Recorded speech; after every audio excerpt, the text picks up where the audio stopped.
Panic attacks. So your heart starts racing, your chest is tight, your breathing is out, and you feel like you're spiraling. So you grab for those strategies, the deep breath, count to 10, tell yourself you're safe, and yet still the panic is spiraling. If that's you, this video is for you. I want you to know that those tools that you've been using for panic are not working, not because of you, but because those tools are designed for something that panic is not. I see this with my clients all the time as a clinical psychologist, anxiety coach, and the author of The Gift of Anxiety. When you understand what panic is, then you can use the right tools. So in this video, I'm going to show you why those old coping tools have not been working for you and what really does make the shift happen. Because let's face it, most people who have panic attacks will be told that they have to use these 3 strategies. The first is just take a deep breath. When you feel that panic coming on, if you can just breathe deeply, you'll regulate your nervous system. Or maybe you've been told to count to 10 or use one of those grounding strategies. The 5, 4, 3, 2, 1,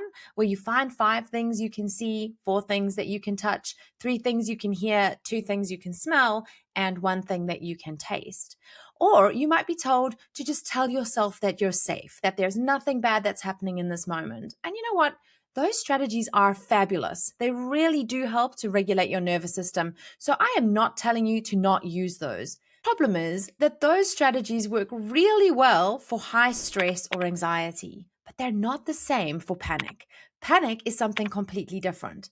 And most approaches are going to treat panic as if it's just really big anxiety, but you and I both know it's not the same. So what's really happening during a panic attack? Most people think that it's just anxiety that's escalated and it just grows and grows and grows until it's out of control. The truth is that your body has started to react physiologically, right? Your heart rate has increased, your breath rate has increased. Maybe you start to feel dizzy, lightheaded, jittery, shaky, you have nausea, diarrhea, any number of symptoms that happen in the midst of a panic attack. Now, if we go dive a little deeper into those symptoms, you'll see that they're actually the very same symptoms of an adrenaline response. Basically, it's the fight, flight, or freeze response that is designed to keep you safe. Your heart rate is increasing because your body needs blood to get to your muscles and to your brain so that you can run faster or fight harder. You need to breathe rapidly for the same reasons. You want oxygen to get to your muscles and to your brain. You're going to have a dump of glucose into your system because, well, you need some energy, right? If you're going to fight that saber-toothed tiger or run really fast. You might feel jittery from this. You might feel lightheaded from your rapid breathing. Many people even notice that they have nausea, indigestion, or diarrhea because your entire digestive system is being shut down by adrenaline because now is really not a good time to sit down and have a meal. All of the symptoms of panic are in fact the exact same as an adrenaline response. So what's the difference then? What makes one a fight or flight response or adrenaline and the other a panic attack? I'm telling you here today, it is your response to what's happening in your body. Have you ever noticed how panic just comes out of nowhere? You've got a very incredible nervous system. And inside of that nervous system, we have what we call neuroception. It's your ability to read cues in your environment, but also internally in your body. Fabulous, right? So you're picking up when your heart rate increases or there's a bit more glucose, breath rate increases, you're going to notice that before your brain does. Your body already picks it up. And then our brain picks up that's happening and we have to make it mean something. So we want to understand what's going on in my body. Then we begin to believe something bad is happening. Now, for most people, the very first panic attack is terrifying.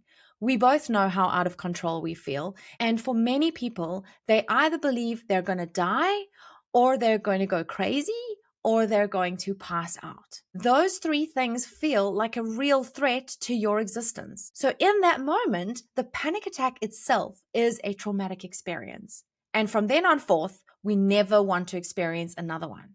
Now, when your body starts to notice those symptoms that we've just discussed coming up in that neuroceptive way, your brain goes, oh my gosh, it's happening again. I'm going to die. I'm going to go crazy. I'm going to pass out. And we become really afraid of the experience that's happening in our body. So really, the definition of a panic attack is literally the fear of the adrenaline response. So here's what we really want to do when we have a panic attack.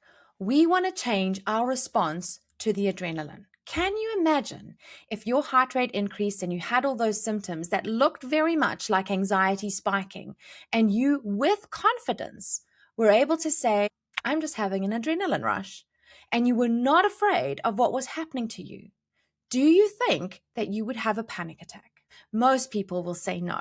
And if you're in that corner, then please continue listening, because I'm going to show you a formula that's going to help you interrupt this spiral every single time. I call it the A+B = C formula. And I'm going to show you what that means, right? First, we'll start with C. C is your experience of panic. Think about everything that goes into that experience. It's the fear, it's the wanting it to stop, it's all the strategies that you're using, it's the feelings in your body. If we had to narrow it down to one word, it would be terror. You'd agree, right? It's the terror that we feel when we're in a panic cycle. That's your experience. Now, most people are going to want to see a therapist because they want to change their experience. How are we going to do that? Well, if we understand what creates experience, then we have a power to change it. And A+B = C. So what are these A's and B's that are making up our experience? The first is A. A is just the situation that you find yourself in. Now, as an aside, you could use this formula at any stage of your life with anything that you're experiencing that you don't like. So this is not only for panic, right? But it works beautifully with panic. And if you're enjoying this framework and you're finding all this helpful, be sure to hit subscribe, because I share things like this every week on the YouTube channel.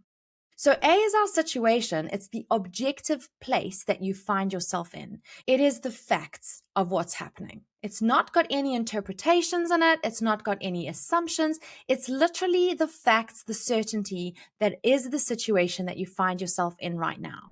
I like to tell my clients to imagine that there's an alien that's come from the skies and it's describing to its partner what it sees happening in your life. It doesn't really understand anything on Earth, so literally it's just going to describe what it sees. In the case of your adrenaline response, it's simply going to be increased heart rate, increased breath rates, increased jitteriness and glucose, shut down digestive system. That's the situation. B is what we make it mean. So B includes all of our past beliefs and traumas. It's what we see in the world. It's our perspectives. That's our attitudes, which are all informing every minute of every day, because what we see, we make it mean. So for example, when I look out the window and it's a rainy day, I might see rain and clouds and wind. That would be the A, the objective situation. But I might think, oh, what a miserable day. That's my B. That's what I'm making it mean. If I made it mean, oh, what a cozy day for hot chocolate and movies, can you see how my experience, which is C, of A, changes just because of what I told myself about it? So let's go back to panic and let's think again. Our situation is our adrenaline. What are we making it mean? When we make it mean, oh my gosh, I'm losing control. Oh my gosh, I'm having another panic attack. I'm going to faint. I'm going to die. I can't function like this. Then we are moving that adrenaline response into C, which is our fear. It is the panic attack. Can you see, however, if we just made that mean, I'm having an adrenaline response, I just need some time for this to move, how different our experience is going to be. Now, I share all of this in my panic relief formula because it's really important for us to move that B to a response that works. And of course, we're not just going to get there. We want to feel empowered and understanding of what's happening in our bodies when our panic attacks are coming. That adrenaline response is designed to keep you safe. It is your fight or flight. It is your survival mechanism. It cannot kill you.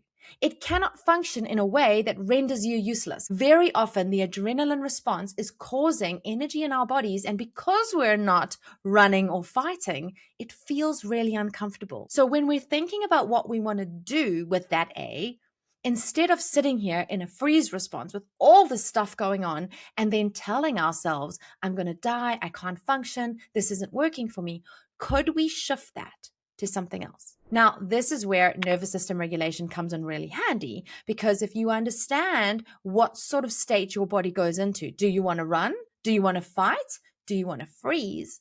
Then you can use strategies to help you sit with and be with your A in a way that does not increase your terror and your fear, which is your C.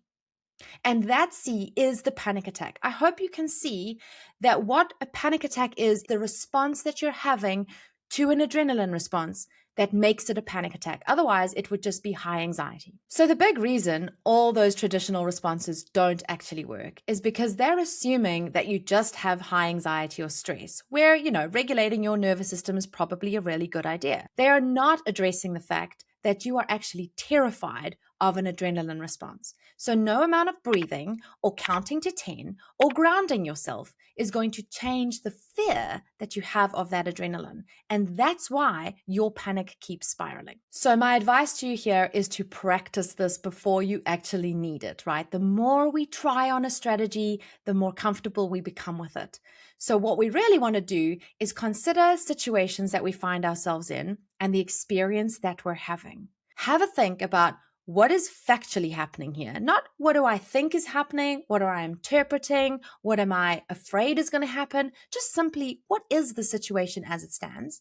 And then, what am I making that mean? Because what I'm making it mean is resulting in my experience. And when you get the hang of it, that you can change what you make a situation mean, which then changes how you experience it, then you can begin implementing this in your thoughts and your attitudes towards your adrenaline response. And that right there is the very thing that ends the panic cycle. If this has helped you to see your panic in a different light, then I want you to consider what consistently changing your perspective and your response to anxiety could do for you. If you'd like to use the full panic relief formula, I have a very special offer for you just below this video. Otherwise, hit subscribe and I'll see you next week for more tips and tricks to help you with your anxiety.